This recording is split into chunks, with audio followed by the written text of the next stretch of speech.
Has the infamous Virginia UFO crash just been confirmed by a Brazilian Air Force officer? Well, that's what we're going to be digging into today, and this one gets absolutely insane, with there being directors talking about it, with there being movie stars talking about it, and most importantly, one man potentially confirming it from a very high-ranking position. So, if you don't remember, a few years ago, there was a Brazilian UFO incident in Virginia, which basically a UFO crashed, and it was cited by many. There was a UFO crash, and some even went as far as to say that they witnessed aliens crawling out of the craft, and they saw these alien beings with their very own eyes. And the moment was so historic and so big that it actually got turned into a movie called Moment of Contact, which performed incredibly well. It scored 89% on Rotten Tomatoes, which, you know, that's no mean feat, but besides the point. So this happened in 1966. No, this happened in 1996. Very different time. So we're going to take a little look at the incident first to get everyone up to speed, and then we're going to dig into what this Brazilian officer had to say. In 1996, the people of Varginha, Brazil, witnessed a UFO event that would change their lives forever. Só que ele planava, ia perdendo lentamente a altitude e ia caminhando. Call it another Roswell, if you will. It is a crashed vehicle that had beings on board. Now, just before we get into the actual interview itself, I know people get so annoyed when I pause it, but hey-ho. This actually was the biggest UFO scandal, infamous thing, incident since Roswell. Roswell was huge. This was on that level. This was on that scale of infamousness. That was just a taste of the new film Moment of Contact, which poses the question, do UFOs exist? Well, if the truth is out there, a team of space experts at NASA, they're ready to find out. Earlier this week, NASA announced it has launched an independent study into UFOs. One of the researchers on the team is retired NASA astronaut Scott Kelly. They will analyze data. The group isn't trying to determine exactly what UFOs are, but they're going to try to hash out exactly how NASA should study the phenomenon moving forward. Again, studying that data that is out there. I spoke with James Fox, the director and producer of the film Moment of Contact, to get his thoughts on what NASA is undertaking.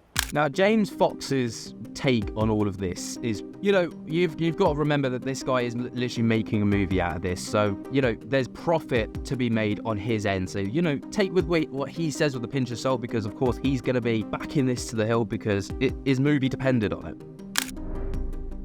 My thoughts are Bill Nelson, it's been rumbling now for over a year. Bill Nelson, the head of NASA, has made some startling statements regarding the phenomenon. I mean, he was basically, look, these things are real.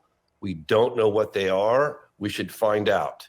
And I think that dates back to when he sat on the Senate. It's a Senate Select Committee on Intelligence.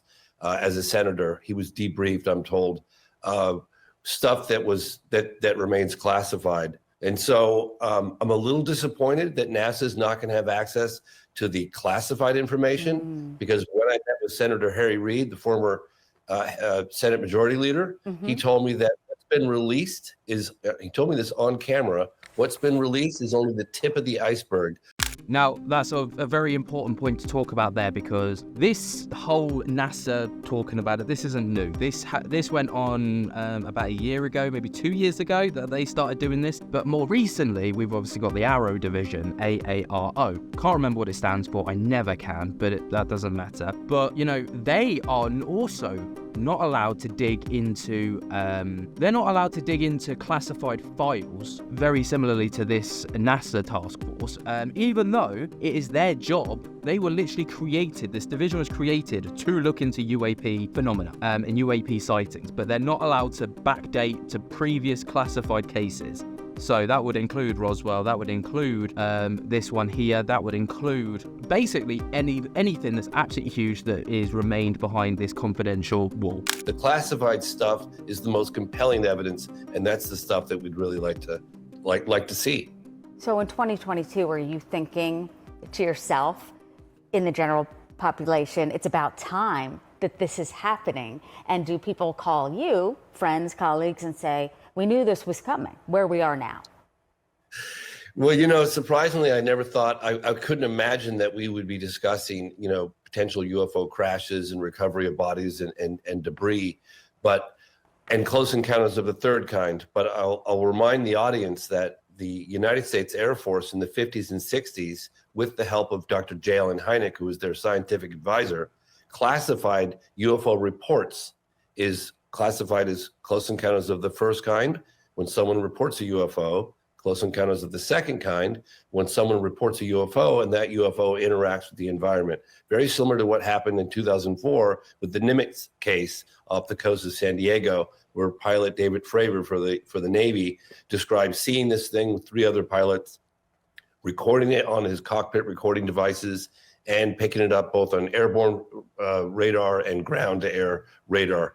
So extremely compelling evidence. But one thing that's not being discussed today are close encounters of the third kind. And again, I remind you guys that these are classifications that the United States Air Force made in the 50s and 60s, and yet they're not being discussed today. Now, I think encounters of these obviously explain first and second. I think third kind is when there's literal interactions between humans and extraterrestrials. That's like encounters of the third kind. From what I believe that's the case. Correct me if I'm wrong in the comments, please, but I'm pretty sure that's what the case is. And that would be apt for this case that's being spoken about here in Brazil, because, you know, people literally witness these pilots, alien pilots, climbing out of this crash site, which is actually mind-boggling. And it's no wonder that this is kind of behind that classification wall. Two-pronged question. When did your fascination or your studies begin in your life? And what do you say to doubters, if you say anything at all? Well, you know, I totally understand a skeptical point of view. I think it's a healthy point of view, and it's what's needed in this kind of crazy world of UAPs or UFOs. However, I say suspend judgment, listen to the eyewitness testimony, particularly military, civilians as well, and draw your own conclusions. Look, we've got photographic evidence, that's a fact, cockpit recorded evidence, radar confirmation, visual confirmation, and we have the intelligence communities and military stating that these things are real. We just don't know what it is. Now, there's some talk periodically of, oh, well, it could be China, it could be Russia. Well, I actually went to Russia and I went to China and I spoke with generals in both of those places. And they're like, yeah, it's not us. Yeah, but the thing is they're not going to tell you, are they? Like, let's be perfectly real. If it was one of those two like countries, they're not going to go, Mr. Fox, you know, you got us. Yeah, it was us. I'm just messing with you, America. You. No, they're not going to do that, are they? They're just not. They're not gonna say like, yeah, it was us in your skies, unidentified. Like, you know. So as a kid, did you start with the fascination? I'm so sorry. As a child, did this begin, and when did you start kind of deep diving into this? You know, I started looking into it when the Roswell incident was really making headline news back during the Clinton administration. Yeah. You know, it was coming up on the 50th anniversary, and there were all these conferences, and I thought, you got to be kidding me! How could this possibly? How could a UFO crash and bodies recovered and the whole world not know about it? I just had a really hard time believing it. But the more I started digging into it, the more military witnesses that were coming forward, and then you had the sixth man to walk on the moon, Dr. Edgar Mitchell, Apollo 14, and he really kind of inspired me. And I thought, well, I'll do a film on the topic. I'll figure out what's going on. Perhaps we're just getting periodic visitation, and the governments, for whatever reason, are covering this up for the general public. But here I am, 6 films later, and I still don't know what's going on.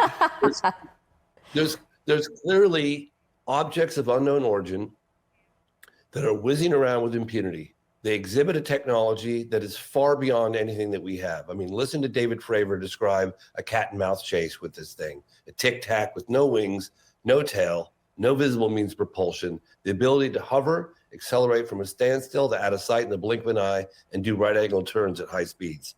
And all this without any wake, without any noise, without any visible means of propulsion at all. We simply don't have that. And we haven't had that. And that's the observed technologies dating back, you know, at least the 47, and a lot of people would say a lot further than that. So the phenomenon is real, it's global, We should find out what it is. We should put more resources at it and had more transparency. I'm a firm believer in that. If anyone is to sway a skeptic, it certainly is you, James Fox. Thanks.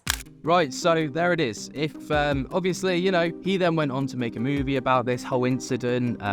Like I've said before, Moment of Contact, trying to like dig into it. It's a very good movie if you haven't seen it. I haven't actually seen it, but I have heard about it, and I've heard that it's absolutely incredible. One of the best alien movies out there. So, you know, go and check it out if you haven't already and if you don't know much about the topic. But moving forwards to more present times, James Fox, over on his Twitter, has been a little bit active about this topic. So James Fox, quote, Brazilian Air Force General, okay, so that's who we're talking about, over on his Twitter, says, this interview with it. Brigadier General of the Brazilian Air Force, I'm assuming it's Jose, Carlos Pereira maybe, was the major turning point in our investigation. He confirmed that the Virginia UFO crash happened off camera. It sent chills down my spine. More updates soon. And then he adds a link to who this Jose Carlos Pereira is, and it's his Wikipedia page. Now, he was quite a prevalent part of the movie. From what I can gather, within the movie, he didn't actually confirm it. He alluded to it being the case, but apparently off camera was a very different situation, and he's only just come forwards to say that this is the case. So, over on his Wikipedia page, Jose Carlos Pereira was a Brazilian Air Force officer. He joined the FAB in March 1958, graduated as an officer in December 1963, and reached the rank of Lieutenant Brigadier General, serving as Brazil's delegate to the Inter-American Defense Board, commander of the Air Force Academy, AFA, commander of the Brazilian Aerospace Defense Command, of the General Command of Air Operations. He was also a former president of Infero. He died on September 4th, 2020. So, you know, he had a lot of accolades under his belt. So he, obviously, he's a very well accredited guy. He's like, you know, he's got all the ranks, he's got all the positions of someone who would be in the know for this kind of situation. So, you know, we've seen it with the likes of David Grush of recent. You know, he was that high-ranking military official who then came out and was like, this is the case. This is what we've got on Earth. This guy did the exact same. He's like the OG David Grush. So, I hand over to you guys. What do you make of this? Do you think, well, what was your take on this whole Brazil crash? Did you think it was real? Did you think it was fake? Have you seen the movie? Does the movie add credibility or take away credibility? Because I know sometimes it can do a bit of both if it's over-popularized, I guess, because, you know, it starts to become a bit of a game of whispers where, you know, one person says one thing and then someone else reiterates that information but not in the same way, and then turns into this whole snowball effect. So what do you make of it? Let me know down in the comments below. I'd absolutely love to hear your thoughts and opinions. Does this change things? Does this make this, well, was this truly the case over in Brazil, or was it not? I'd love to hear your thoughts and opinions, like I've said. Way down there, be sure to jump scare the hell out of that like button, subscribe if you're new, and tickle my little bell so you get notified whenever we upload. And until next time, guys, I hope to see you in the next one. I cannot wait to see you there. I'll speak to you later. Peace.